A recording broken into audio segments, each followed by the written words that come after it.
চন্দনাইশবাসী মনোযোগের সাথে শুনবেন আপনারা। আমার রসুলের ইজ্জত নিয়ে আমার আল্লাহ সর্বপ্রথম সেমিনার করেছিলেন, মাহফিল করেছিলেন। আল্লাহ সমস্ত নবীদেরকে সতর্ক করেছিলেন, হে নবীরা তোমাদেরকে নবুয়াত দিব। ওয়াইদা খাযাল্লাহু মিসাকান নাবিয়্যিনা লামা আতাইতুকুম মিন কিতাব, কিতাব দিব, ওয়া হিকমা এবং হিকমত দিব। তোমাদেরকে কিতাব দিব, হিকমত দিব। সুম্মা জাআকুম রাসূল, তোমাদের মাঝে আমার একজন রসুল যাবে। আল্লাহ একজন রসুলের কথা বললেন, তোমাদের মাঝে আমার একজন রসুল যাবে। একজন রসুল তোমাদের মাঝে যাবে, মুসাদ্দিকুল লিমা মাআকুম, সত্য সহ যাবে, কোরআন শরীফ নিয়ে যাবে, আমি আল্লাহর বাণী গুণসমূহ নিয়ে যাবে। সেই সময় তোমরা আমার এই নবীর উপরে, আমার নবীরা আমার আখিরি নবীর উপরে তোমরা ঈমান আনবে এবং তাকে সাহায্য করবে। যদি তোমরা ওয়াদা করো তাহলে তোমাদেরকে কিতাব দিব। তোমরা এই নবীর উপরে সাক্ষ্য দাও, তারপরে তোমাদেরকে নবী বানাবো। যদি সাক্ষ্য না দাও নবী বানাবো না। আদম হবে না, মুসা হবে না, মুসা কালিমুল্লাহ হবে না, আদম সবিউল্লাহ হবে না, ইব্রাহিম খলিলুল্লাহ হবে না, ইসমাইল জবিহুল্লাহ হবে না, ঈসা রুহুল্লাহ হবে না, কোনো নবী হবে না। দাউদ আলাইহিস সালাম কিতাব পাবে না, সুলাইমান আলাইহিস সালাম বাদশাহী পাবে না, হযরত ইউসুফ আলাইহিস সালাম সৌন্দর্য পাবে না, হযরত ইয়াকুব আলাইহিস সালাম বংশ পাবে না, হযরত আইয়ুব আলাইহিস সালাম রোগ মুক্তি হবে না, হযরত ইউনূস আলাইহিস সালাম মাছের পেট থেকে বের হবে না, হযরত নূহ আলাইহিস সালাম মহাপ্লাবন থেকে বাঁচবে না, সাইয়্যিদুনা ইব্রাহিম আলাইহিস সালাতু ওয়াস সালাম তিনি খলিলুল্লাহ, আমাদের নবী ছিলেন হাবিবুল্লাহ। এই তফাতটা লিখেছেন আল্লামা ইমাম কাজী আয়াস আল মালিকি, কিতাবের নাম কিতাবুশ শিফা। কিতাবুশ শিফা একদিন পড়তে পড়তে দেখলাম হাবিব এবং খিল্লতের মধ্যে তফাৎ কি, পার্থক্য কি। সেই দিন আমি বুঝছিলাম যে আল্লাহ রসুলের শান কত মহান। আল্লাহু আকবার। খলিল এবং হাবিবের তফাৎটা ইমাম কাজী আয়াস আল মালিকি কিতাবুশ শিফার ভিতরে তিনি তাকরীর করছেন। হযরত ইমাম শাফিঈ, ইমাম মালিক, ইমাম কাজী আয়াস আল মালিকি তিনি লিখতেছেন খলিলুল্লাহ হলেন ইব্রাহিম আলাইহিস সালাম আর হাবিবুল্লাহ আমাদের নবী। হাবিবুল্লাহ কি আর খলিলুল্লাহ কি? খলিল আল্লাহর বন্ধু, হাবিবুল্লাহ আল্লাহর বন্ধু, খলিলুল্লাহ আল্লাহর বন্ধু। কিন্তু বন্ধু বন্ধুর মধ্যে তফাৎ কি? দোনোজনই তো আল্লাহর বন্ধু, কিন্তু বন্ধু বন্ধুর মধ্যে পার্থক্য কি? আল্লামা ইমাম কাজী আয়াজ আল মালিকি 900 বছর আগে কিতাবের মধ্যে তিনি লেখেন না শিফাতে। খলিলুল্লাহ তাকে বলা হয় যিনি আল্লাহ যাহা হুকুম করেছেন সবসময় তাহা মেনে আল্লাহকে খুশি করতেন। আল্লাহ রাব্বুল আলামিন বললেন, খলিল তুমি তোমার কলিজার টুকরা সন্তান কুরবানি করে দাও। খলিল তুমি তোমার কলিজার টুকরা সন্তান কুরবানি করে দাও। সন্তান কুরবানি করার জন্যে সুদূর তিনি ফিলিস্তিন থেকে রওনা দিয়ে বাইতুল্লাহ শরীফে চলে গেলেন। ইব্রাহিম, সাইয়্যিদুনা ইব্রাহিম স্ত্রীর কাছে যা বললেন, বিবি আমার সন্তানকে কাপড় চোপড় পরাইয়া সাজিয়ে গুজিয়ে দাও। ছেলে পরিণত বয়স, ফালাম্মা বালাগা মাহু সায়া ক্বালা ইয়া বুনাইয়া ইন্নী আরা ফিল মানাম, ইন্নী আরা ফিল মানাম। নবীদের স্বপ্ন ওহী। ইব্রাহিম আলাইহিস সালাম স্বপ্ন দেখলেন, বেটারে আন্নি আযবাহু, আমি তোমাকে জবাই দিতেছি, আমি স্বপ্ন দেখেছি। আল্লাহ আমাকে স্বপ্ন দেখাইছেন আমি তোমাকে কুরবানি দিচ্ছি। ছেলে আমার, ফানজুর মাযা তারা, বলো তোমার মতামত কি? ছেলে তো জানে আব্বাজান খলিলুল্লাহ, নবীদের স্বপ্ন ওহী। আল্লাহ ওহী করেছেন আমাকে হত্যা জবাই করার জন্য, কুরবানি করার জন্য। ছেলে রাজি হয়ে গেলেন, বাবা চিন্তা করবেন না, আমি রাজি আছি, আপনি আমাকে কুরবানি করে দেন। বাবা ইনশাআল্লাহু মিনাস সাবিরিন, অবশ্যই আপনি আমাকে ধৈর্যশীলদের অন্তর্ভুক্ত পাবেন। সাইয়্যিদুনা ইব্রাহিম ছেলেকে নিয়ে চলে গেলেন মিনা প্রান্তরে, যেখানে হযরত ইসমাইলকে কুরবানি করতে গিয়েছিলেন। সেই জায়গাটা এখনো চিহ্নিত করে রেখেছে সৌদি সরকার। মিনা প্রান্তরে যদি কখনো যান এই জায়গাটা এখনো দেখতে পারবেন। বাংলাদেশে একেবারে টিলার উপরে সাইয়্যিদুনা ইব্রাহিম সন্তান সন্তানকে নিয়ে চলে গেলেন।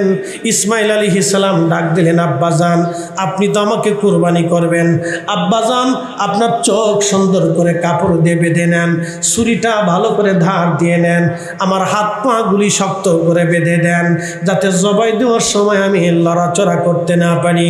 আর জবাই যখন আপনি কুরবানি করবেন তখন আপনি আমার চেহারা যেন দেখতে না পারেন, কারণ আমার চেহারা দেখলে আপনার মায়া লাগতে পারে, আর একবার মায়া লাগলে হয়তো আল্লাহর হুকুমে, এই আল্লাহর হুকুম পালনে আপনার বাধাগ্রস্ত হতে পারে। আব্বাজান আপনি আপনার চোখের মধ্যে পট্টি দিয়ে বেঁধে নেন। বাবাজান আপনাকে ওসিয়ত করলাম, অনুরোধ করলাম, আমার জবাই হয়ে যাওয়ার পরে, কুরবানি হয়ে যাওয়ার পরে আমার রক্তমাখা এই জুব্বাখানা নিয়ে আমার আম্মা জানের কাছে দিবেন। আম্মা জান যেন জুব্বাখানা দেখে দেখে আমার জন্য বেশি বেশি করে দোয়া করে। একবার জোরে বলা যাবে কি আল্লাহু আকবার। ইব্রাহিম আল্লাহকে খুশি করতেন, এই জন্য তিনি খলিলুল্লাহ, তিনি আল্লাহকে খুশি করতেন, এই জন্য তিনি খলিলুল্লাহ।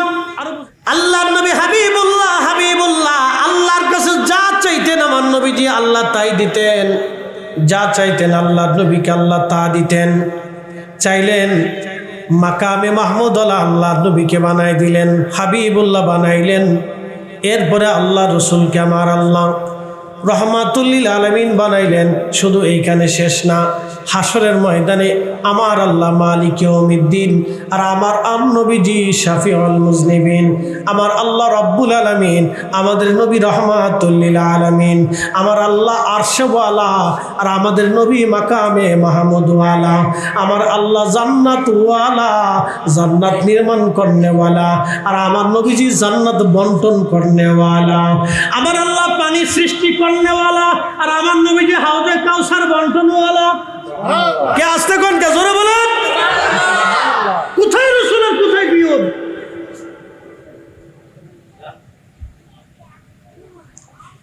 কোথায় আল্লাহর নবী, কোথায় আল্লাহর হাবিবের শান? চিন্তা করলো আপনার কলিজার ভিতরে কাঁপন দিয়ে উঠবে, ভয় এসে যাবে, হাই বলছি কি আমি। প্রিয় উপস্থিতি, আমার সাইয়েদনা ইব্রাহিম আলাইহিস সালাম নিজের সন্তানকে কুরবানি করতে গিয়েছিলেন, আর আমার নবীজি কারবালার ময়দানে নিজের দৌহিত্রকে কুরবানি করেছেন। এই উম্মতের জন্যে কারবালার ঘটনার ভিতরে রহস্য আছে। বলে হুজুর রহস্য কি? রহস্যটা হলো বুঝাই, এই মুহররম মাসের 10 তারিখে শুক্রবারে আমার আল্লাহ পৃথিবী বানাইলেন। এই মুহররম মাসের 10 তারিখে আমার আল্লাহ নূহ আলাইহিস সালামকে মহাপ্লাবন থেকে বাঁচাইলেন। এই মুহররম মাসের 10 তারিখে মুসা কালিমুল্লাহকে ফেরাউন থেকে আমার আল্লাহ রাব্বুল আলামিন সাগরের ভিতরে দিয়ে রাস্তা বানায় বাঁচাইলেন। এই মুহররমের 10 তারিখে ঈসা রুহুল্লাহকে আমার আল্লাহ আসমান জগতে নিয়ে চলে গেলেন। এই মুহররম মাসের 10 তারিখে হযরত ইউনূস আলাইহিস সালামকে আল্লাহ মাছের পেট থেকে খালাস দিলেন। এই মুহররম মাসের 10 তারিখে তাম পৃথিবীকে ধ্বংস করা হবে। আবার এই মুহররম মাসের 10 তারিখে ইমাম হুসাইন কারবালায় শহীদ হলেন। রহস্য আছে না নাই? রহস্য আছে, এই রহস্য আছে। আপনি একটু চিন্তা করেন আল্লাহ রসুলের শান কত। নিজের দন্ত মোবারক শহীদ, বুঝেন, নিজের দন্ত মোবারক শহীদ, নিজের চাচা আমির হামজা সৈয়দুস শুহাদা উহুদের ময়দানে শহীদ, তিনার চাচাতো ভাই জাফর মুতার প্রান্তরে শহীদ, হযরত আলী রাদিয়াল্লাহু আনহু কুফানগরের শহীদ, তিনার জামাতা হযরত আলী কুফানগরের শহীদ, নিজের নাতি ইমাম হাসান মদিনাতে শহীদ, তিনার নাতি ইমাম হুসেইন কারবালাতে শহীদ, ইমাম হুসেইন রাদিয়াল্লাহু আনহুর সন্তান ইমাম আলী আকবর কারবালাতে শহীদ, ইমাম আলী আসগর কারবালাতে শহীদ, ইমাম হাসানের সন্তান ইমাম কাসেম কারবালাতে শহীদ, হযরত জয়নব রাদিয়াল্লাহু আনহার, হযরত ফাতিমা রাদিয়াল্লাহু আনহার মেয়ে হযরত জয়নব রাদিয়াল্লাহু আনহার 5টা সন্তান কারবালাতে শহীদ। একসাথে বলবেন আল্লাহু আকবার। পুরা বংশের লোক এই দ্বীনের জন্য, উম্মতের জন্য শহীদ। তিনি আমার রাসূল, শহীদ পরিবারের প্রধান। তিনি নিজের দন্ত শহীদ, চাচা শহীদ, চাচতো ভাই শহীদ, জামাতা শহীদ, নাতিদয় শহীদ, তার সন্তানরা শহীদ, পুতিরা শহীদ, তার সন্তানরা শহীদ, বংশের বহু লোক শহীদ। রহস্য আছে। আপনি সেই রসুলের শানকে ছোট করে দেখবেন আর দাবি করবেন আপনি সাচ্চা মুসলমান। শয়তান আপনার দিক তাকে হাসবে আর করবে, বাপরে বাপ, আমার চেয়ে বড় সিটারও। কি কথা বল না কেন? আমার চেয়ে বড় সিটার। আমি 9 লক্ষ বছর আল্লাহর সেজদা দিছি, কিন্তু সিটারই করি। 9 লক্ষ বছরের সেজদার ভিতরে আমার কোনো সিটারই ছিল না। পরে এসে যখন সিটারি করছে তখন আল্লাহ বলছে কানা মিনাল কাফিরিন, দূর হ, তুই অবিশ্বাসী, বের হয়ে যা, আমি আল্লাহর দরজায় তোর কোনো জায়গা নাই। বুঝে যাওয়াটা জরুরি। প্রিয় ভাই, আমরা আল্লাহর কাছে চলে যাব, অবশ্যই আল্লাহর কাছে চলে যাব। আমাদের আগে যারা ছিল সব আল্লাহর কাছে চলে গেছে, আমরাও চলে যাব, আমাদের পরবর্তী যারা আসবে তারাও চলে যাবে। কিয়ামত পর্যন্ত যারা আসবে সবাই আল্লাহর কাছে দাঁড়াবে। আমরা আল্লাহর সামনে জিজ্ঞাসিত, আমার কথা, আমার কাজ, আমার ঈমান, আমার ইয়াকিন, আমার বিশ্বাস সম্পর্কে আল্লাহ কবর থেকে শুরু করে মেহেশরে জান্নাতে যাওয়ার আগ পর্যন্ত জিজ্ঞাসা করবে। অতএব উত্তর দিতে পারবেন কিনা প্রস্তুতি নিয়ে যাওয়াটাই বুদ্ধিমানের কাজ। প্রিয় ভাইরা আমার, মনোযোগ দিবেন। আমি আমার মূল আলোচনার দিকে ফিরে যাই। আমাকে দেওয়া হয়েছে মুসলিম বিন আকিলের শাহাদাত। খুব মনোযোগ দেন। ইমাম হুসেইন রাদিয়াল্লাহু আনহু কারবালায় শহীদ হবে। আল্লাহর হাবিব নিজে বলেছেন, উম্মে সালমা রাদিয়াল্লাহু আনহা হুজরা শরীফ থেকে ভিতরে ঢুকলেন। আল্লাহর হাবিবের হুজরা মোবারকে দেখতেছেন হযরতে আল্লাহর হাবিব কোলের মধ্যে ইমাম হুসেনকে নিয়ে বসে বসে কান্না করে। হাতের মধ্যে রক্ত মুবারকের একটা রক্ত মাটি দেখা যায়, মাটি মুবারক লাল হয়ে রক্তে রঞ্জিত হয়ে আছে। উম্মে সালমা রাদিয়াল্লাহু আনহা ভিতরে ঢুকে নবীজিকে জিজ্ঞেস করলেন, ইয়া রাসূলুল্লাহ, আপনি কাঁদেন কেন?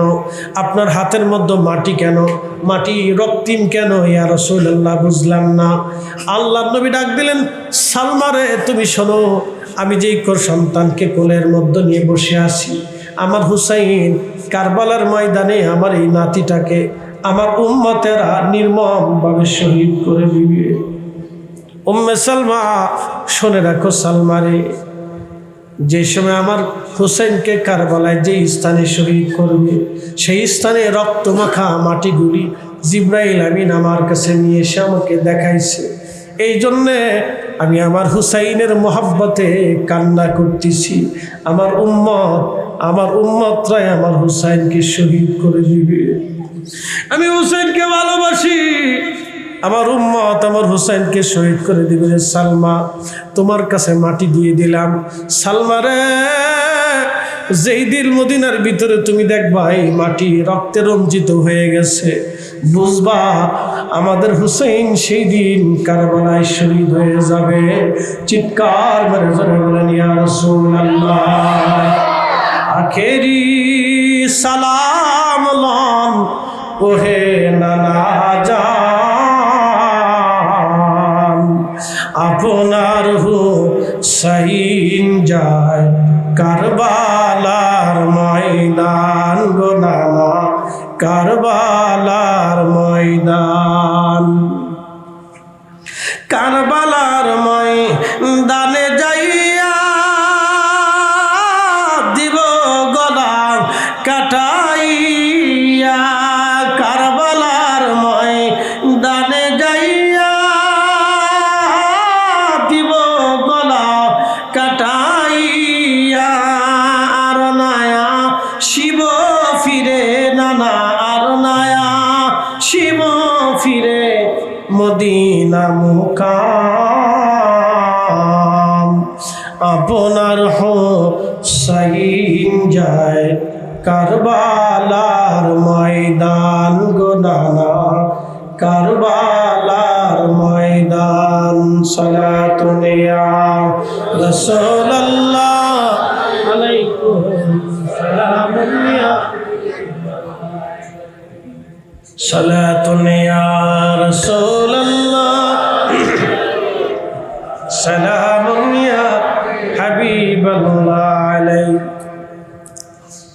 প্রিয় চন্দ্র চন্দনাইশবাসী খুবই মনোযোগের সাথে শুনবেন।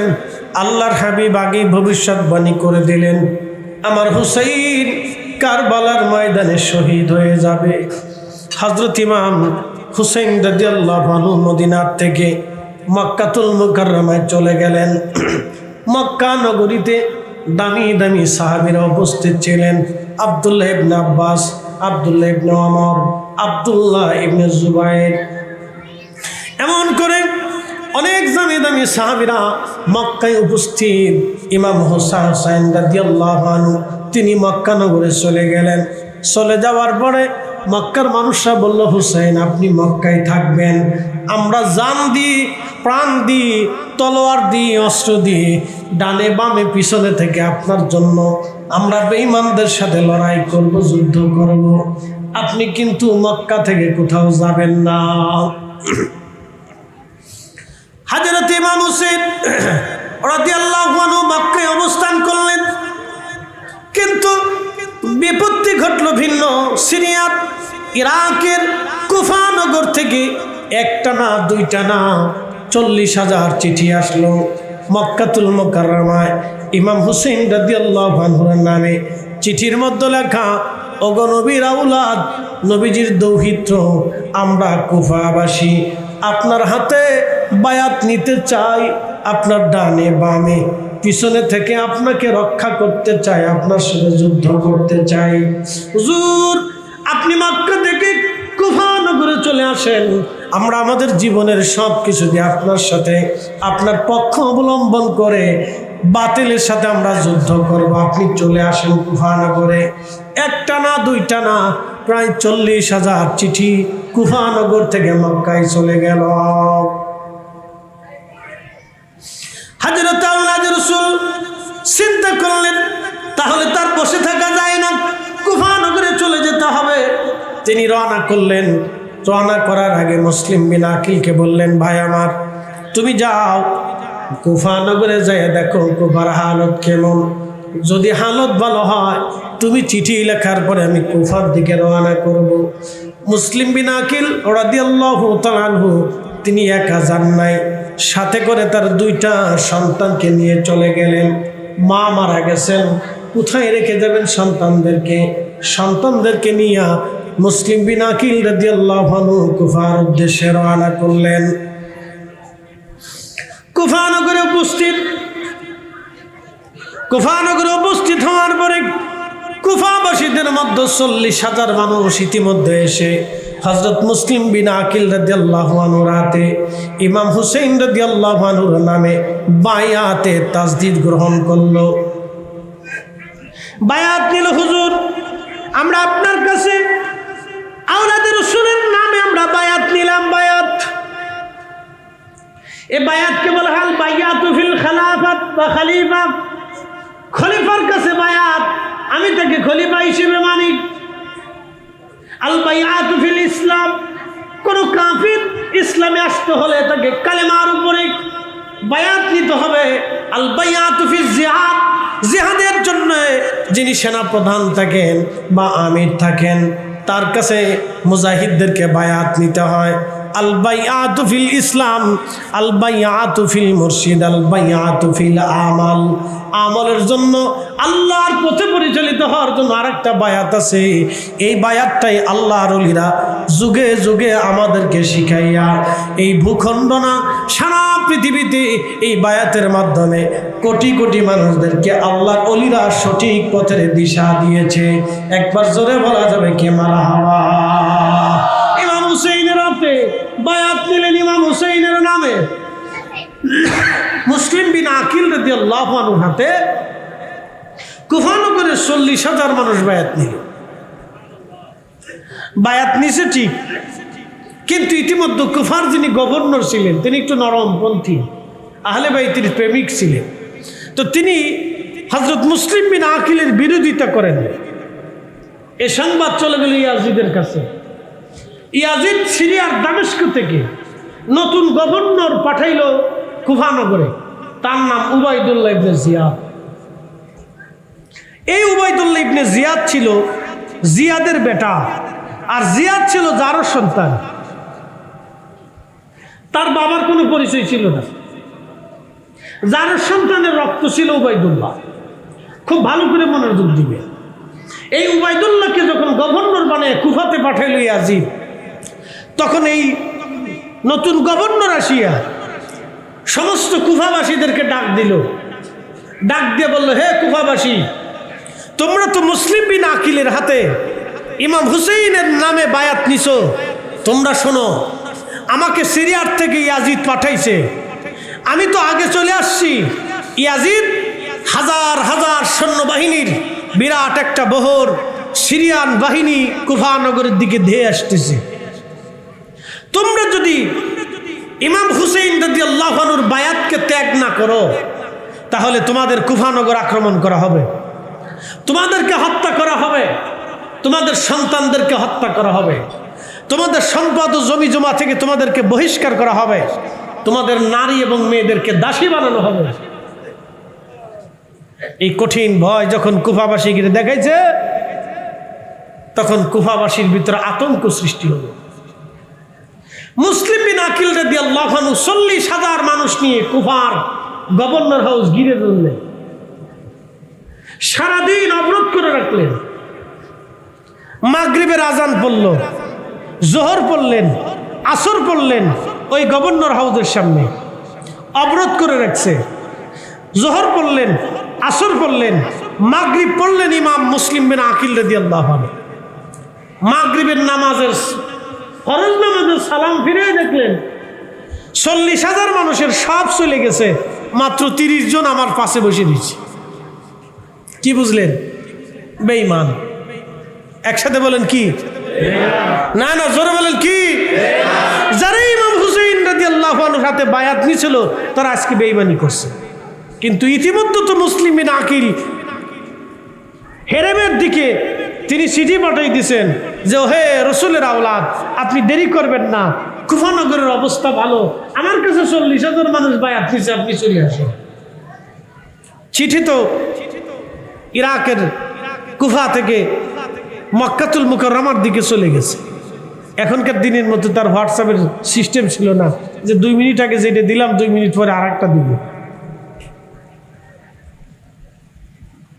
চিঠি চলে গেছে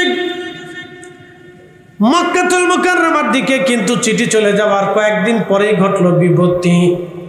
40,000 মানুষের মধ্যে মাত্র 30 জন আছে, বাকিরা চলে গেল। মুসলিম বিন আকিল সুন্নত নামাজ পড়ার জন্য দাঁড়াইলেন। সুন্নত নামাজ পড়ে সালাম ফিরায় দেখলেন ডানেও কেউ নাই, বামেও কেউ নাই, সব চলে গেছে, কেউ নাই, ডানেও কেউ নাই, বামেও কেউ নাই, তিনি একা। 2টা সন্তান নিয়ে নামাজ শেষ করে তিনি বুঝতে পারলেন এ জাতি ইমাম হুসেইন রাদিয়াল্লাহু আনহুর সাথে বেঈমানি করেছে। তিনি ওখান থেকে চলে গেলেন। রাত নেমে আসলো। কুফার যেই ঘরে যায় সেই ঘর দরজা বন্ধ করে দিল। মুসলিম বিন আকিলকে কেউ জাগা দেয় না। রাতের গভীরে 2টি সন্তান নিয়ে মুসলিম বিন আকিল রাদিয়াল্লাহু আনহু কুফার প্রত্যেক বাড়ি বাড়ি দরজায় গেলেন, দরজা খোলো, আমাকে একটু জায়গা দাও, তোমরাই না আমাদেরকে চিঠি পাঠায় নিয়ে আসছো, বায়াত নিয়েছ, আবার তোমরাই আমাদেরকে এই ময়দানে একা ছেড়ে দিয়েছ। মুসলিম বিন আকিল রাদিয়াল্লাহু আনহু সবার কাছ থেকে মাহরুম হয়ে একটা মহিলার বাড়িতে গেলেন। এই মহিলা দরজার সামনে উঠানের মধ্যে বসে আছে। তার ছেলেটা ছিল নেশাগ্রস্ত। গভীর রাত্রিবেলা ছেলেটা বাড়ি ফিরে আসতো। মুসলিম বিন আকিল দরজার সামনে দিয়ে সালাম দিলেন, মা, আমি মুসলিম বিন আকিল, তুমি তো জানো আমি আজ বিপদগ্রস্ত। নবীর বংশের সাথে এই দেশের মানুষ বেঈমানি করেছে, তারা বায়াত নিয়েছিল, বায়াত প্রত্যাখ্যান করে তারা ফিরে চলে গেছে। ওগো মা, আমি মুসলিম বিন আকিল, মেহেরবানি করে আমারে একটা রাতের জন্য এখানে জায়গা করে দাও, সকালে আমি চলে যাব। ওই মহিলা চিন্তা করলেন, আহা, আমার রসুলের বংশধর আজ আমার সামনে বিপদগ্রস্ত হয়ে থাকবে, তা হয় না। ঘরের মধ্যে জায়গা করে দিলেন, অন্দর মহলে জায়গা করে দিয়ে বললেন, দয়া করে আপনি এখানে থাকবেন, বের হবেন না, কারণ চারপাশে আপনার শত্রু দিনে বের হলেও আপনাকে ধরেই দিবে তারা। আপনি যতদিন মন চায় নিরাপত্তা না মনে করবেন ততদিন আপনি এখানে থাকবেন, আপনার খাওয়া দাওয়া সব আমি আপনাকে দিয়ে দিব। তার ছেলেটা নেশাগ্রস্ত ছিল, পয়সার লোভ সামলাইতে না পারে ছেলেটা বলে দিয়েছে। উবাইদুল্লাহ ইবনে জিয়াদের সৈন্যরা মুসলিম বিন আকিল রাদিয়াল্লাহু আনহুকে ধরতে আসলেন। মুসলিম বিন আকিল নাসরবান্দা তিনি একা লড়াই করতে লাগলেন। এই লড়াইয়ে কুফার ইয়াজিদের বহু সৈন্য জাহান্নামে চলে গেল। মুসলিম বিন আকিল আহত হলেন, ওনার হাত পা বেঁধে গভর্নর হাউসে নিয়ে যাওয়া হলো। তার দুইটা সন্তানকে আলাদা করে রাখা হলো। মুসলিম বিন আকিল রাদিয়াল্লাহু তাআলা আনহু তিনি তৃষ্ণার্ত হয়ে গেলেন, ক্ষুধার্ত হয়ে গেলেন, তার জন্য খাবার পানিগুলি বন্ধ করে দেয়া হলো। মুসলিম বিন আকিল পরের দিন দিনের বেলা তিনি ক্লান্ত হয়ে গেলেন। তিনি বললেন, ও কুফাবাসীরা, তোমরা আমার কাছে বায়াতের তাসদিদ নিয়েছিলা, আজকে আমার সাথে বেঈমানি করলা, ইমাম হুসাইনের সাথে বেঈমানি করলা। তাহলে তোমরা শোনো, আমি তো ক্লান্ত শ্রান্ত, আমার তৃষ্ণা লেগে গেছে, যদি দয়া হয় আমাকে এক পেয়ালা পানি দাও। মুসলিম বিন আকিলের হাতে এক পেয়ালা পানি দেওয়া হলো বটে, কিন্তু ওনার ঠোঁটের মধ্যে আঘাত করা হয়েছিল তরোয়ারের। ঠোঁট কেটে একেবারে চামড়া ঝুলে গিয়েছিল, রক্তগুলি ফোটায় ফোটায় পানির মধ্যে পড়ার পরে মুসলিম বিন আকিল বুঝতে পারলেন, ডাক দিয়ে বলেন, দেখো আমার মন বলে শাহাদাতের সময় ঘনায় গেছে, পানি পান আর করব না, জান্নাতে যাইয়া আল্লাহর হাবিবের কাছ থেকে হাউজে কাউসারের পানি পান করাইয়া কলিজা ঠান্ডা করব। মুসলিম বিন আকিল ডাক দিলেন, কাজী শোয়েবকে ডাক দে বলেন, কাজী সুরাইকে ডাক দে বলেন, কাজী আমি জানি আপনার ভিতরে ইমাম হুসাইন রাদিয়াল্লাহু আনহুর মোহাব্বত একটু আছে, আমাকে ক্ষমা করবেন, যদি সম্ভব হয় একখানা চিঠি আপনি মক্কাতুল মুকাররমা বরাবর পাঠিয়ে দেন, আমার হুসাইন যাতে কারবালা, আমার হুসাইন যাতে কুফা নগরে না আসে। আমার দুইটা সন্তান আমি আপনার কাছে আমানত দিয়ে গেলাম, কাজী সুরাই মেহেরবানি করে যে কোনোভাবে আমার এতিম বাচ্চাদেরকে মদিনা মুনাওয়ারায় পৌঁছাই দেওয়ার ব্যবস্থা করবেন। গোপনে কাজী সুরাই মুসলিম বিন আকিলের দুইটা সন্তানকে নিয়ে গেলেন, বাড়ির অন্দর মহলে রাখলেন, সুযোগ খুঁজতে লাগলেন কখন পার করে দেওয়া যায়। কিন্তু ঘটনা ঘটল ভিন্ন। জানতে পারলেন কুফানগর থেকে একটা কাফেলা মদিনার দিকে যাবে। ওই কাফেলাখানাকে মদিনায় যাবে, চিন্তা করলেন এই কাফেলার সাথেই তাদেরকে দিয়ে দিতে হবে। কাজী সুরাই দুইটা বাচ্চাকে নিয়ে যখন কাফেলার কাছে গেলেন, যাইয়া দেখলেন কাফেলা ছেড়ে দিয়ে আগে চলে গেছে। মুসলিম বিন আকিল রাদিয়াল্লাহু আনহুর দুইটা সন্তান ছোট্ট ছোট্ট বালক, তাদেরকে কাজী সুরাই রাস্তা দেখে বলেন, বেটারা এই মুহূর্তে আর আমার হাতে করার কিছু নাই, তোমাদেরকে ভাগ্যের উপরে ছেড়ে দিলাম, এই পথ দিয়ে দ্রুত গতিতে তোমরা যাইতে থাকবা, যদি তোমাদের ভাগ্য ভালো হয় তাহলে তোমরা ওই কাফেলা পেয়ে যেতে পারো। রাত্রিবেলা বাচ্চা দুটি কাফেলা কোথায় খুঁজে পাবে? রাতের আধারে পথ হারাইয়া বাচ্চা দুটি ঘুরতে ঘুরতে ঘুরতে ঘুরতে দেখলে একটা ঝোপ। দুই ভাই চিন্তা করলো, আমরা এই ঝোপের মধ্যে বসে থাকি, আবার দিন যদি মানুষ আমাদেরকে দেখে তো ধরে নিয়ে যাবে, আমাদেরকে হত্যা করতে পারে। এই বাচ্চা দুটি ঝোপের মধ্যে বসে আছে। ঝোপের পাশে একটা কুয়া ছিল, এই কুয়াতে কুফার মানুষেরা পানি নেওয়ার জন্য আসতো। একজন মহিলা এই কুয়ার পাশে এসে দেখতেছে পানি আনার জন্য গেছে ভোরে। ফজরে আজানের পরে সুবে সাদিক যখন আসছে, সকাল সকাল যখন পরিষ্কার পরিষ্কার দেখা যায়, মহিলা চিন্তা করলো সকাল সকাল পানি নিয়ে এসে রান্না বান্না করি। সকাল সকাল কুয়া থেকে পানি আনতে যায়, দেখতেছে ঝোপের ভিতরে নুরানি চেহারা দুইটা বাচ্চা বসে আছে। কাছে যায় বলল, বাবারা তোমরা কারা গো? এই ঝোপের মধ্যে তোমরা বসে আছো। দুইটা ছেলে কাঁদে আর বলে, আমরা মুসলিম বিন আকিলের এতিম সন্তান, আমাদের বাবাকে এই দেশের শাসক উবাইদুল্লাহ শহীদ করে দিয়েছে, আমার মা ইন্তেকাল করেছে, আমরা রসুল পরিবারের সন্তান, আমরা মদিনায় যাব বলে পথ হারাইছি, এই ঝোপের মধ্যে আমরা লুকাই রয়েছি। মহিলার মনে মায়া লাগলো, আরে আমার রসুল পরিবারের সন্তান আজ এতিম হয়ে গেছে, ওরা কষ্ট করতেছে। মহিলা বুকের মধ্যে কোলের মধ্যে নিয়ে বলেন, বেটারা রে, আমি তোমাদের মায়ের মতো, চিন্তা করিও না, আমি যত সময় বেঁচে থাকব তোমাদের কোনো ক্ষতি হতে দেব না। একবার জোরে বলা যাবে কি মারহাবা। ওরে ইশকে রাসূলের জন্য দলিল লাগে না, ইশকে রাসূলের জন্য বয়স লাগে না, ইশকে রাসূলের জন্য শিক্ষা লাগে না, ইশকে রাসূলের জন্য মেধা লাগে না, ইশকে রাসূলের জন্য আলেম হওয়া লাগে না, ইশকে রাসূলের জন্য আশিক রাসূল হওয়ার জন্য অনেক কিতাব পড়া লাগে না, আশিক রাসূল হওয়ার জন্য অনেক ডিগ্রি নেওয়া লাগে না। আশিক রাসূল হওয়ার জন্য একটা দিল লাগে, যেই দিল রসুল প্রেমে কাঁদবে, যেই দিল নবীর গোলামি করবে, এই দিল হলে চলে। আশিক রাসূল হওয়ার জন্য কোনো দলিল লাগে না। কথা বলেন ঠিক না বেঠে?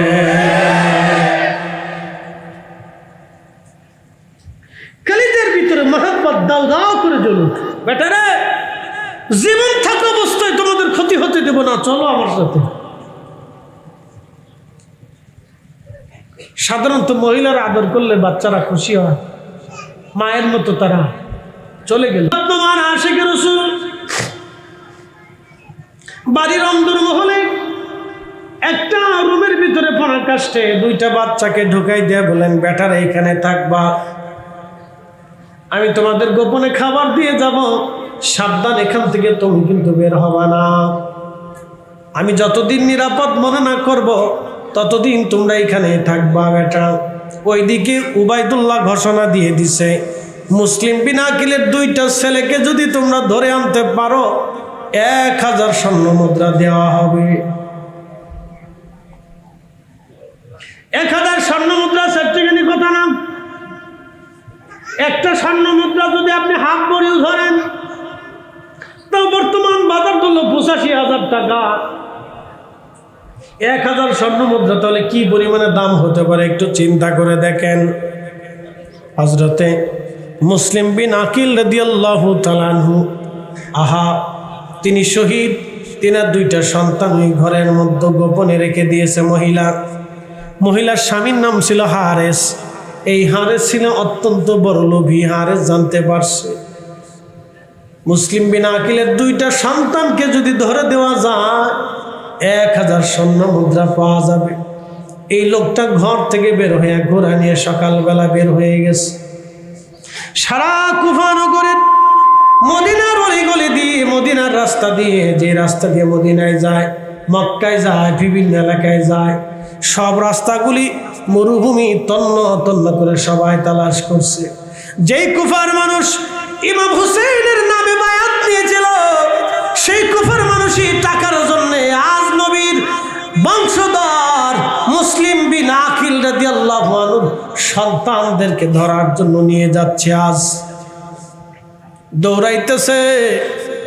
এই জন্য বিরাট বড় বেঈমানি, মানুষ বড় অকৃতজ্ঞ, মানুষ বড় নাফরমান। তার মানে বোঝা গেল টাকার কারণে আগের জমানা তো মানুষ বেঈমানি করত, এখনো টাকার কাছে মানুষ বেঈমানি করবে। কথা কম না কেন, ঠিক কিনা? এখনো টাকার কাছে বেঈমানি করবে, আগেও করছে, এখনো করবে, আগামী তো করবে।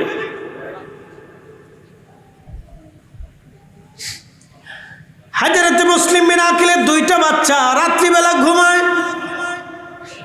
হারেস সারাদিন ঘোড়া দাপড়াইয়া তন্ন তন্ন করে তালাশ করে সন্ধ্যার সময় ফিরে আসছে। স্ত্রীকে বলল, বিবি রে, সারাদিন ঘোড়া দাপড়াইছি, খাবার দাবার তৈরি করো, খাওয়া দাওয়া করে আমি ঘুমিয়ে পড়বো, বিশ্রাম করব। স্ত্রী খাবার দাবার রেডি করতেছিলেন।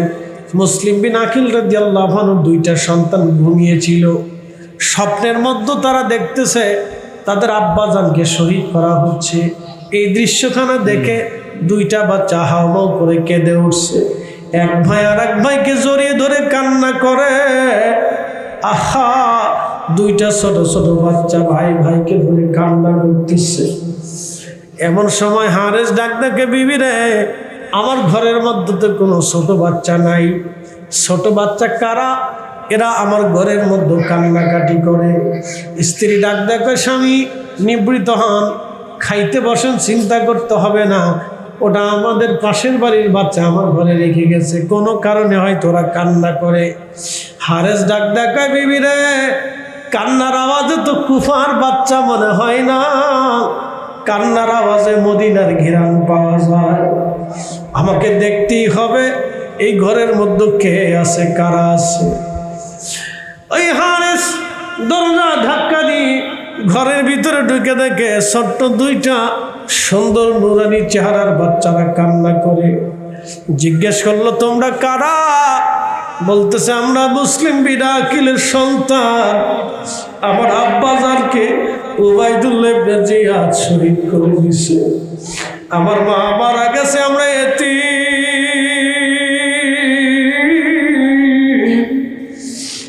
আমরা নবীর বংশধর। মদিনায় যাওয়ার জন্য রাত্রিবেলা কাফেলা ধরার জন্য চেষ্টা করতেছিলাম, পথ হারিয়ে ফেলছি।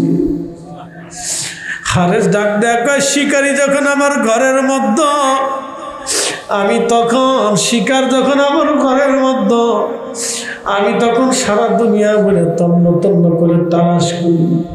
তোমাদের কাছকে পাইছি, তোমাদের মাথার বিনিময়ে 1000 স্বর্ণ মুদ্রা আমাকে দেওয়া হবে। স্ত্রী ডাক দেখা, স্বামী অনুরোধ করি আপনার আখিরাত নষ্ট করবেন না, আমার নবীর বংশের সাথে বেঈমানি করবেন না। স্বামী রে, আখিরাত হারাইবেন না, দুনিয়ার জন্য আখিরাত ধ্বংস করবেন না। স্বামী রে, আমি স্ত্রী আপনি কেউ নয়, বিদায় করতেছি, আপনি দয়া করে। সম্পদের বিনিময়ে হারেসের মনে মায়া নাই, ধরেই নিয়ে যাবে মুসলিম বিন আকিল রাদিয়াল্লাহু আনহু দুইটা সন্তানকে। ঠিক এমন সময় নিগ্রো কালো, নিগ্রো কালো একটা গোলাম বর্ষা হাতে করে হারেসের সামনে দাঁড়ায় বলে, মালিক, আমি আপনার বাড়ির গোলাম, ছোট্টকাল থেকে আপনি আমাকে সন্তানের মতো আদর করছে, আমার মায়ের মতো আপনার স্ত্রী আমাকে আদর করে বড় করছেন, আমি আপনার বাড়ির গোলাম। আমি জানি মনিব, গোলামীর জীবনে কোনো জীবন নাই, আমি একজন গোলাম, আমার জীবনের কোনো মূল্য নাই, আমি আপনার গোলাম, আমার জীবনের কোনো মূল্য নাই মালিক, আমি জানি আমার এক গোলামের জীবনের কোনো মূল্য নাই, আমার জিন্দিগির কোনো মূল্য নাই। মালিকরে অনুরোধ করি, রসুল পরিবারের সন্তানদেরকে দুশ্মনের হাতে দিয়ে আখিরাত ধ্বংস করবেন না। আরে ধমক দিয়ে বললেন, বেটা সার সামনে থেকে। গোলাম ডাকতে বলতেছে, মালিক, মনিব আমার, তাহলে শোনেন, এই দুইটা নবীর বংশের নবীর আওলাদদেরকে যদি দুশ্মনের হাতে দিতে হয়, তাহলে আমি গোলামকে হত্যা করে শহীদ করে যাওয়া লাগবে, কারণ আমি বেঁচে থাকতে আমার রসুল পরিবারের সন্তানদেরকে দুশ্মনের হাতে আমি ছেড়ে দেব না। একবার জোরে বলা যাবে কি আল্লাহু আকবার। রসুল প্রেমের জন্য বয়স লাগে না, চেহারা লাগে না, দলিল লাগে না, শিক্ষা লাগে না, সার্টিফিকেট লাগে না। রসুল প্রেমের জন্য সার্টিফিকেট আর শিক্ষার প্রয়োজন হয় না। একজন গোলামের কলিজার ভিতরে আল্লাহ এশকে রসুল ঢুকায় দিয়ে দিল। গোলামের সাথে মালিকের যুদ্ধ শুরু হয়ে গেল। হারেস রণকৌশল দিয়া তার গোলামকে হত্যা করলো। রসুল প্রেমের জন্য এই গোলাম শহীদ হয়ে গেল। হারেসের দুইটা ছেলে সন্তান তলোয়ার হাতে নিয়ে বাবার সামনে দাঁড়াইছে। বাবারে, আমরা তোমার দুইটা সন্তান, পিতৃতুল্য, তোমার সন্তান তুল্য গোলাম তুমি হত্যা করেছো সম্পদের মোহে পড়ে। আমরা তোমার ছেলে বাবার পরিচয় দেব না, আল্লাহর কসম করে বলে রসুল পরিবারের সন্তানদেরকে আমরা জিন্দা থাকা অবস্থায় দুশ্মনের হাতে ছেড়ে দেব না। চিৎকার মেরে জোরে বলা যাবে আল্লাহু আকবার। এরা আশিক আশিক, এরা আশিক রাসূল ডাক দিয়ে বলল, বাবারে তুমি যদি আমাদেরকে হত্যা করো তারপর তুমি তাদেরকে নিতে পারবা, আমাদেরকে হত্যা না করা পর্যন্ত কখনো আমরা তাকে দুশমনের হাতে ছেড়ে দেব না। আজকে বাপ বেটার কোনো পরিচয় হবে না, আজকে তলোয়ার কথা বলবে। ছেলে বলতেছে আজকে তলোয়ার কথা বলবে, সন্তান বাবার কোনো পরিচয় হবে না, আজকে তলোয়ার কথা বলবে। বাবা তলোয়ার কথা বলবে, আজ তলোয়ার কথা বলবে। ঠিক তখনই ছেলেদের সাথে বাবা লড়াই শুরু করলো। হারেস দুনিয়ার মোহে পড়ে সন্তানদের সাথে লড়াই শুরু করলো। একটা পর্যায়ে সন্তানরা শহীদ হয়ে গেল। আহা, রাসূল প্রেমের জন্য দুইটা সন্তান বাবার সাথে যুদ্ধ করে শহীদ হয়ে গেল, তারপরও বাবার পরিচয় দেয় নাই। ইশকে রাসূল, ইশকে রাসূল। একবার জোরে বলা যাবে কি মারহাবা। আমি জানি প্রেমে পাগল সে তো মদিনা, ওরে প্রেমানলে পুরে মরি, প্রেমানলে পুরে মরি, ওহে রব্বানা। আমি জানি প্রেমে পাগল সে তো মদিনা, আমি জানি প্রেমে পাগল সে তো মদিনা। গোলাম শহীদ হলো, হারেসের বেটারা শহীদ হলো, স্ত্রী তলোয়ার হাতে করে দাঁড়িয়ে গেছে। স্বামী কলিজার টুকরা দুইটা সন্তান আপনি শহীদ করে দিয়েছেন, কোনো মায়া নাই। সন্তান তুল্য গোলামটাকে আপনি শহীদ করেছেন, মায়া লাগে নাই। আমার রাসূলের আওলাদদেরকে দুশমনের হাতে তুলে দেবেন আপনি। আমি আপনার বিবি, আপনি আমার স্বামী। আজকে স্বামী স্ত্রীর কোনো পরিচয় হবে না। আজকে আমি কথা বলবো তলোয়ার দিয়ে, একসাথে বলবেন কি আল্লাহু আকবার। স্ত্রী নাকতে বলতেছে স্বামী তলোয়ার আজ কথা বলবে, তলোয়ার কথা বলবে। এখন জবানের কোনো কথা হবে না, তলোয়ারের ভাষা চলবে। স্বামী আর স্ত্রী দুইজন লড়াই শুরু করে দিলেন। আহা, ও নারী জাতিরা, ও নারী জাতিরা, ইশকে রাসূলের তাড়নায় একজন নারী স্বামীর পরিচয় ভুলে গেলেন। ইশকে রাসূলের জন্য স্বামীর পরিচয় ভুলে গেলেন, সন্তান ভুলে গেলেন। সন্তানের মায়া হৃদয় থেকে বার করে দিয়া ইশকে রাসূল দিয়ে মায়াটাকে পরিপূর্ণ করে ফেললেন। আহা, মহিলা যুদ্ধ করতে করতে স্বামীর হাতে শহীদ হয়ে গেলেন। ইন্না লিল্লাহি ওয়া ইন্না ইলাইহি রাজিউন। এ রাসূল তোমায় ভালোবাসি, অন্তরে শুধু মুখে নয়, জান্নাতের আশায় নয় হে রাসূল, জাহান্নাম কেউ ডরি না। তোমায় পাওয়ার আশায় মন ছুটে যাই মদিনায়, তোমায় পাওয়ার আশায় মন ছুটে যাই মদিনায়। এ আশিক দিদার দাও না, আর দূরে থাকিও না। এ আশিক দিদার দাও না, আর দূরে থাকিও না। হে রাসূল তোমায় ভালোবাসি, অন্তরে শুধু মুখে নয়, জান্নাতের আশায় নয় হে রাসূল, জাহান্নাম কেউ ডরি না।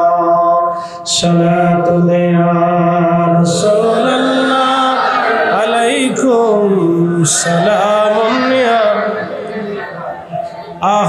সালাতুন ইয়া রাসূলুল্লাহ আলাইকুম ইন্নাকা উলিতা মুবাররান মিন কুল্লি আইব কাআন্নাকা কদ খুলিকতা কামা তাশা। সাহাবীরা আল্লাহু আকবার, হাসান বিন সাবিত রাদিয়াল্লাহু আনহু বলতেছিলেন, ইন্নাকা উলিতা মুবাররান মিন কুল্লি আইব কাআন্নাকা কদ খুলিকতা কামা তাশা। নবীজি, আপনি দুনিয়াতে আসেন, আপনার আগে এবং পরে কোনো আইব নাই, কোনো ত্রুটি নাই, খাতা নাই, দোষ নাই, আপনি আইব মুক্ত। কান্নাকা কদ খলিকতা কামা তাশা, আপনাকে আল্লাহর এই অবয়ব, এই স্বরূপ, এই জিসম সৃষ্টি করার আগে আল্লাহ মনে হয় আপনার সাথে পরামর্শ করে নিয়েছিল। আপনি এত সুন্দর। মদিনার বাচ্চারা, নবী হিজরত করে মদিনায় আসে, মদিনার বাচ্চারা বলতে লাগলো, তলাল বাদরু আলাইনা মিন সানিয়াতিল ওয়াদা ওয়াজাবা শুকরু আলাইনা মাদা লিল্লাহি দা। আমাদের মাঝে সানিয়া পর্বতের পাদদেশ দিয়ে দেখো একটা পূর্ণিমার চাঁদ আসে। আরে মদিনার বাচ্চারা রাসূলকে পূর্ণিমার চাঁদের সাথে তুলনা করে, আর আব্দুল ওয়াহাব নজদি, মোহাম্মদ ইবনে আব্দুল ওয়াহাব নজদির পাঁচটা গোলামরা আমার নবীকে পিয়ন বলে ডাকে। কথা কন্যাকে ঠিক কিনা? ইমানের তফাৎ আছে কিনা? নাই। মদিনার বাচ্চারা বলে, তলাল বাদরু আলাইনা মিন সানিয়াতিল ওয়াদা। তলাল বাদরু, বদরের সাথে তুলনা করেছিল, অর্থাৎ পূর্ণিমা চাঁদের সাথে রাসূলকে তুলনা করেছিল। আল্লাহু আকবার।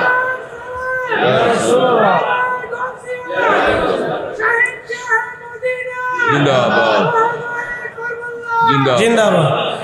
প্রিয় উপস্থিতি, আমি দেখে যাব না, মুসলিম বিন আকিলের দুইটা সন্তান, তাদের জন্য, রসুল পরিবারের জন্য এখন হারেসের সামনে তার পরিবারের 4 জন মানুষ শহীদ হয়ে আছে। এবার হারেস চিন্তা করলো, এই বাচ্চাদেরকে যদি জিন্দা নিতে চাই, তাহলে কুফার মানুষ তো আমাকেও মেরে ফেলে দিয়ে বাচ্চা নিয়ে যাবে। আমি সম্পদের জন্য স্ত্রী হত্যা করলাম, সন্তানদেরকে হত্যা করলাম, গোলাম হত্যা করলাম, ওই সম্পদ আমার হাতছাড়া হয়ে যাবে। হারেস চিন্তা করলো, তাহলে 2টা বাচ্চাকেও হত্যা করতে হবে। হারেস নির্দয় সেদিন টাকার জন্য মুসলিম বিন আকিল রাদিয়াল্লাহু আনহু 2টা সন্তানকে শহীদ করে দিল। মাথা মোবারক কেটে দেহ থেকে বিচ্ছিন্ন করে মাথা মোবারক নিয়ে বস্তার মধ্যে ভরে নিয়ে কাঁধে করে চলে গেল। উবাইদুল্লাহ ইবনে জিয়াদের সামনে নিয়ে মাথা দুটি সামনে বের করে দিয়ে বলল, উবাইদুল্লাহ, তোমার আমানত তোমার কাছে নিয়ে আসছি, আমার অর্থ আমাকে ফেরত দিয়ে দাও, আমাকে দিয়ে দাও। বলে, কি? 1000 স্বর্ণ মুদ্রা পুরস্কার ঘোষণা করেছ, তোমার আসামি আমি ধরে নিয়ে আসছি। বলে, কারা? এই ছোট্ট 2টা বালকের মাথায় এরা কারা? বলে, এরা মুসলিম বিন আকিলের 2টা সন্তান, আমি তাদের মাথা তোমার কাছে নিয়ে আসছি। হারেস ডাক ডাকে, ওরে বেঈমান, আমি তো জিন্দা আনতে বলেছি, মাথা আনতে তো বলি নাই। আরে আমি তো মাথা আনতে বলি না, আমি জিন্দা আনতে বলেছি। 1000 স্বর্ণ মুদ্রার লোভে তুই তোর ছোট্টই বাচ্চা 2টাকেও তুই হত্যা করে ফেললি। ওরে হারেস, টাকা পাইলে তো তুই আমারও মেরে ফেলবি, টাকা পাইলে তো তুই আমারও মারবি। সম্পদের জন্য 2টা এতিম বাচ্চাকে তুই হত্যা করেছিস। যদিও মুসলিমের সাথে আমাদের দুশ্মনী আছে, কিন্তু এরা তো ছোট বাচ্চা। সম্পদের জন্য তুই ছোট্ট বাচ্চাদেরকে হত্যা করলি, সম্পদের কারণে তুই আমাদেরকেও হত্যা করতে পারবি। এরে জল্লাদের ধরে নিয়ে যা, হারেসের দুনিয়ায় জীবিত রাখা যাবে না, এটা অনেক বড় বেঈমান, একেও হত্যা করে ফেলো। ওরে জাহান্নামে পাঠা, তাড়াতাড়ি ওকেও হত্যা করে ফেল, কারণ ও টাকার জন্য আমাকেও মেরে ফেলতে পারে, বেঈমানি করতে পারে। হারেসের দুনিয়াও গেল, আখিরাতও গেল, কিন্তু রসুলের মহব্বতে পড়িয়া কয়েকজন বান্দা আল্লাহর জান্নাতে চলে গেল। কথা বলেন ঠিক না বেঠে?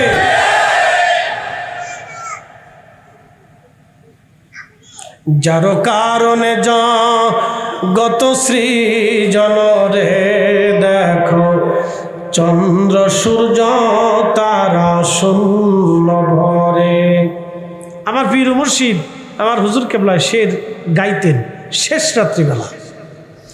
যার কারণে গত সৃজন রে দেখো চন্দ্র সূর্য তারা শূন্য ভরে। আসিয়া চলনিস চলে ধরা ধরে নবী পদবিনে ভাব সবই মিশে।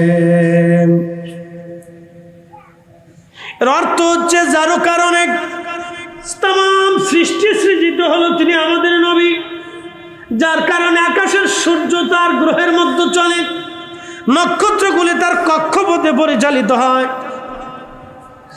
যে নবীর কারণে খুঁটিবিহীন আসমান আল্লাহ তুলে ধরেছেন, যে নবীর কারণে নক্ষত্রগুলিকে আমার আল্লাহ শূন্যে ধরে রেখেছেন, যে নবীর কারণে আমার হুজুর কেবলা বলতেছেন বাবারা তোমরা শোনো, সেই রসুলের কদম ব্যতীত তোমার জীবনের সব মিথ্যা হয়ে যাবে।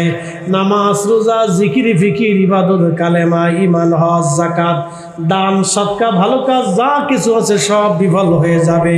ওই নবীর কদমের গোলামি ছাড়া উম্মতের নাজাতের কোনো রাস্তা নাই। কথা কন ঠিক কিনা?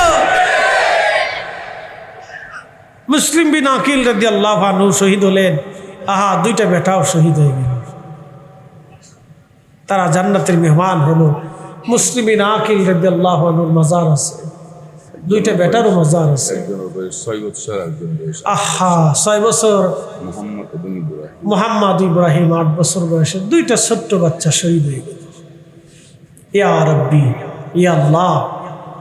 তো জুলুম তো সে সময় কঠিন জুলুম ছিল। উপস্থিতি আমার এই জন্য যারা মানুষ হত্যা করে আমি মনে করি তাদের অন্তরে ইয়াজিদের প্রেতাত্মা ঘুরে। কথা কন ঠিক কিনা? যারা মানুষ মানে ওদের অন্তরে ইয়াজিদের প্রেতাত্মা ঘুরে। মান কাতালা নাফসান বিগাইরি নাফসিন আও ফাসাদিন ফিল আরদি ফাকান্নামা কাতালান নাস জামিআ। এ বান্দা, নিরপরাধ মানুষ যে ফাসাদ সৃষ্টি করে, যে মানুষ হত্যা করে নাই এমন একজন নিরপরাধ মানুষকে যদি তোমরা হত্যা করো, সে হিন্দু হোক, বৌদ্ধ হোক, খ্রিস্টান হোক, মুসলমান হোক, যাই হোক, কাতালান নাস জামিআ, তুমি যেন তাম পৃথিবীর মানুষকে হত্যা করলো। দেখছেন ঢাকা শহরে একটা মানুষকে কিভাবে পাথর মেরে মেরে নির্মমভাবে হত্যা করলো, সাদার জন্য, টাকার জন্য হত্যা করা হলো। যারা হত্যা করলো হাজার হাজার মানুষের সামনে তাকে হত্যা করলো, কেউ ঠেকাইতেও আসলো না, ধরতেও আসলো না। কি নির্দয় মানুষ! কি শহরে বাস করি, কি দেশে বাস করি। আমার মনে হয় এমন পরিস্থিতি এখন হয়েছে, যদি ভালো মানুষরা পারত এই দেশ থেকে পালাই চলে যেত। মানুষ কতটা নির্দয়! একটা রাজধানীর শহরে হাজার হাজার মানুষের সামনে মানুষটাকে হত্যা করা হইতেছে, কেউ ধরলো না, কেউ ফেরাইতেও আসলো না। কি আশ্চর্য! কি দেশে বাস করি আমরা, আপনি কল্পনা করতে পারবেন? কি আশ্চর্য দেশ! কেউ ধরতেও আসলো না, কেউ ফিরাইতেও আসলো না। এই হচ্ছে আমাদের দেশ। এখন আমরা কতটা নিচু পর্যায়ে চলে গেছি, আমাদের মানসিকতা কত নিচু পর্যায়ে চলে গেছে, মানবতা কত নিচু পর্যায়ে চলে গেছে, সহানুভবতা কত নিচু পর্যায়ে চলে গেছে, ভালোবাসা কত নিচু পর্যায়ে চলে গেছে যে আমরা মানুষকে মানুষ মনে করতে পারতেছি। প্রিয় উপস্থিতি, আহা, আল্লাহ রসুল, আল্লাহর হাবিব, তার জিন্দিগির দিকে যদি আপনি তাকান, তিনি মহানুভব ছিলেন। ওয়া ইন্নাকা আলা খুলুকিন আযীম ছিলেন, মহান চরিত্রের অধিকারী ছিলেন। আল্লাহ রসুল, আল্লাহর হাবিব মক্কা বিজয় করলেন, তার প্রাণের শত্রুদেরকেও তিনি মাফ করে দিলেন। একসাথে বলবেন আল্লাহু আকবার, না আরো জোরে বলেন আল্লাহু আকবার। যারা একসময় তাকে খাইতে দিত না, বন্ধ করে দিল, দেশ থেকে তাড়িয়ে দিল, আল্লাহর নবী তাদের সবাইকে মাফ করে দিলেন। প্রিয় উপস্থিতি আমার, এই জন্য এই বিষয়গুলি আমাদেরকে বুঝতে হবে। সেই কঠিন সময়ে জাহিলিয়াতের জমানাতে নারীদেরকে মানুষ জীবন্ত কবর দিত, মেয়েদেরকে জীবন্ত কবর দিত। এখনো হেরেমে সেই যেইখানে জীবন্ত কবর দিত সেই জায়গাটা এখন আছে বাবে জাবালে ওমরের পাশ দিয়ে যদি হেঁটে যান তো একটু সামনের দিকে আগেলে সেই জায়গাটা এখনো পরিত্যক্ত আছে। সৌদি সরকার সেই জায়গাটা পরিত্যক্ত করে রাখছে। হেরেমের পাশেই জাবালে ওমরের পাশ দিয়ে যাওয়ার সময় আপনি দেখবেন একটু আগেলেই সেই জায়গাটা ইব্রাহিম খলিল রোড দিয়ে যদি আপনি আগে আসেন জাবালে ওমর থেকে একটু বামের দিকে আগে গেলেই সে পরিত্যক্ত জায়গা এখনো আছে। এখানে কত নারীর জীবন চলে গেছে, কত মায়ের সন্তান বাবার সন্তানকে জীবন্ত দাফন করা হয়েছে। তো এখন যে পরিস্থিতি আমাদের দাঁড়াইছে তাতে তো কোনো অংশই কম না। কি কথা কর না কে? জাহিলিয়াতের কি কোনো অংশ বাদ গেছে? বাদ নাই, কোন অংশ বাদ নাই। এত নির্মম পর্যায়ে আমরা চলে আসছি। আল্লাহ আমাদেরকে যেন মানুষ হওয়ার তৌফিক দেয়। সকলে বলে না আমিন। আমি নবী না চিনিলাম কি যে ভুল করিলাম, বলেন নবী না চিনিলাম কি যে ভুল করিলাম, ভস্মে ডালিলাম ঘি মানুষ হইয়া ভবেতে আসিয়া, মানুষের করিলাম কি মানুষ হইয়া ভবেতে আসিয়া, মানুষের করিলাম কি। আমার আলোচনার আদ্যপান্ত সাবজেক্টের উপর আপনাদের সামনে উপস্থাপন করেছি। আল্লাহ আমাদেরকে আমল করার, নিজেদের জীবনে ইমানকে পরিপক্ক করার তৌফিক নসিব করুন। সকলে বলে না আমিন। মনে রাখবেন আমরা আল্লাহর কাছে চলে যাব। একটা তথ্য আপনাদেরকে দিয়ে যাই, হারাম সম্পদ রেখে কবরে যাবেন না। সারা জীবন মনে রাখবেন, হারাম সম্পদ রেখে কবরে যাবেন না।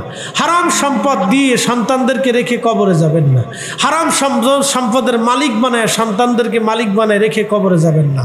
তাহলে আপনার জিন্দিগি বরবাদ হবে, জীবন বরবাদ হবে, পরিশ্রম মিথ্যা হবে, আপনার হায়াত মিথ্যা হবে, আপনার জীবন মিথ্যা হবে, আপনার সংসার মিথ্যা হবে, আপনার বাচ্চা কাচ্চা মিথ্যা হবে, আপনার স্ত্রী মিথ্যা হবে, আপনার ফ্যামিলি মিথ্যা হবে, আপনার সারা জীবনের পরিশ্রম মিথ্যা হবে।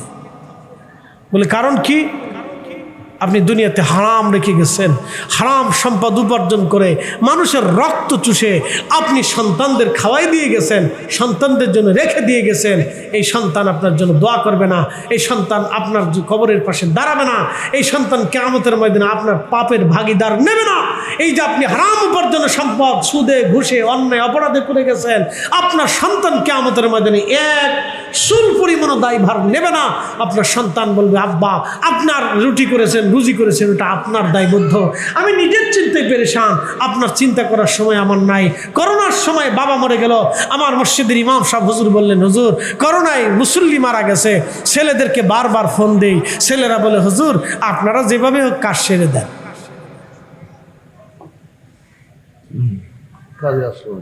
না কাজে আসেনি। হুজুর বলতেছে, ইমাম সাহেব হুজুর বলতেছে, হুজুর কতটা নির্মম মানুষ হয়ে গেছে, সন্তানদেরকে বারবার ফোন দিই, একটাবার দেখে যান। বলতেছে, হুজুর আপনারা যারা আছেন এই দিয়ে কার সাথে কোনো রকম খবর দিয়ে চলে আসে।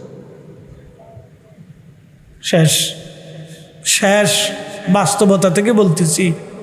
এই জিনিসগুলি উপলব্ধি করবেন, এগুলি বোঝার চেষ্টা করবেন। প্রিয় ভাই আমার, আমরা অবশ্যই আল্লাহর কাছে চলে যাব, অবশ্যই আল্লাহর কাছে চলে যাব। প্রিয় ভাই আমার, প্রিয় বন্ধু আমার, আমরা অবশ্যই আল্লাহর কাছে চলে যাব। অন্যায়ভাবে হারামভাবে সম্পদ রুটি রেখে যাবেন না, সন্তানের জন্য রাখবেন না। রাসূল করিমকে নিজের জীবনের চাইতে বেশি ভালোবাসবেন। মনে রাখবেন, আপনি সালমান খান, শাহরুখ খান, অমুক খান, এসি মেসি, নেইমার টেইমার, কি আরও আবিজাবি যা আছে, হেতার মতো চুল কাটেন, হ্যাঁ মতো চুল রাখেন, একবার মুরগা কাটিং, এটা বক কাটিং, এটা ফুটবল কাটিং, কত কাটিং দিচ্ছেন। প্যান্ট পরেন, এনে সিরা, এনে ভাড়া, একবার নিচে চলে, একবার উপরে আডে, গিরের উপরে নামে, ঠাকুর নিচে নামে, কত কায়দা বায়দা।